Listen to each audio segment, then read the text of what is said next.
জয় বাবা যোগনাথ। আজ যেহেতু শ্রাবণ মাসের প্রথম সোমবার, বাবা যোগনাথের নাম করে ভিডিওটা শুরু করলাম। এই দেখো, তখন বাজে ভোর ছটা কি 6:30 মতো বাজে। বাবা ছেলে মিলে চলে গেল কিন্তু এখন যেহেতু সবাই পরে, আর আগের বছর থেকে জল ঢেলে একবারে আসবো। আমি কালকে বেরিয়ে এগুলো তারপর আমি আমার কাজকর্ম সেরে স্নান করে নিয়েছিলাম, দিয়ে ওই যে চুড়িগুলো পরেছিলাম সেটাই দেখাচ্ছিলাম। তারপর রেডি হয়ে নিয়েছি, তারপরে এই যে যোগনাথ তলায় চলে যাবো জল ঢালতে। আমি ছোট ছেলের প্রচন্ড রাগ হয়েছিল, যেহেতু বাবা আর দাদা গঙ্গায় গিয়ে স্নান করে জল ঢেলেছে, ওকে কেন নিয়ে যাওয়া হয়নি। আমি যে ঠিক আছে, আজকের দিনটায় রাগটা কমাও বাবা, পরের দিনকে এখন বাবা তোমাকে নিয়ে যাবে মনে করে। আজকে যেহেতু ভুল হয়ে গেছে, কি করে যাবে। কথা বলতে বলতে যোগনাথ মন্দিরে চলে আসলাম। এসে দেখো অত ভিড় ছিল না, আমরা তখন গেছি তখন 9টা বাজে, অতটা ভিড় ছিল না। দেখো জয় বাবা যোগনাথ, খুব ভালোভাবে পুজো দিয়েছি, শান্তভাবে, একটু ঠেলাঠেলি না। এই যে মা আর ছেলে বসে আছে, তারপরে যে আমি এই দেখো পুজো টুজো সব দেয়া কমপ্লিট হয়ে গেছে। আবার এর মধ্যে ওরা স্কুলে যাবে, এর জন্য তাড়াতাড়ি করতে হবে।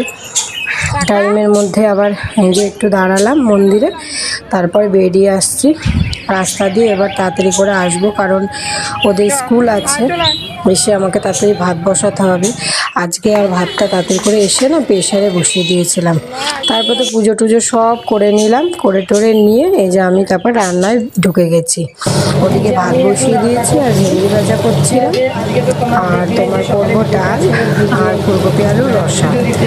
আর সকালে তো আলু সিদ্ধ ভাতই খেয়ে মানে সেটাই খাওয়া হয়েছে। আর আজকে জানো তো, আজকে আর উপোস করবো না, কালকে বিপত্তারিণী করবো, ওই জন্য আর আজকে উপোস করলাম না। আবার পরের সোমবারে তখন আবার উপোস করবো। এখনও তো 4টে সোমবার রয়েছে, আর ওই পরপর 2টো দিন না খুব মানে শরীরে তখন শরীর নেবে না আর কি। নিজে যদি আমি জোর করেও করি, তখন দেখা গেলো আমার শরীর অসুস্থ হয়ে পড়লো, সেটা করতেও কোনো দরকার নেই। তাই শাশুড়িমা বললো থাক, আজকের দিনটা সবাই ভাত খেয়ে নাও, কালকে যেহেতু বিপত্তারিণী করবে তার জন্য দরকার নেই। সেগুলো তোমাদের সাথে আমি বলছিলাম আর রান্না করছিলাম।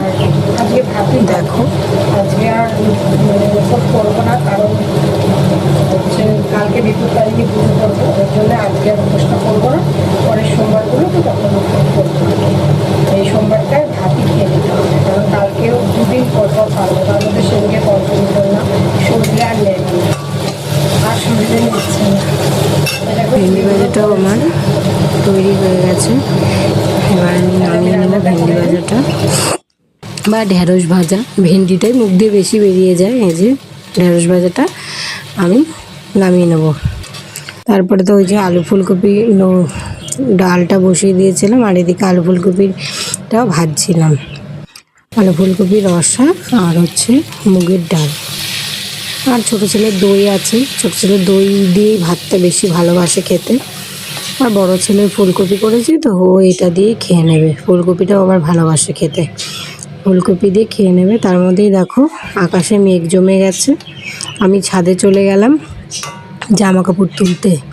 এই যে আমি জামা কাপড় তুলতে ছাদে চলে এসেছি।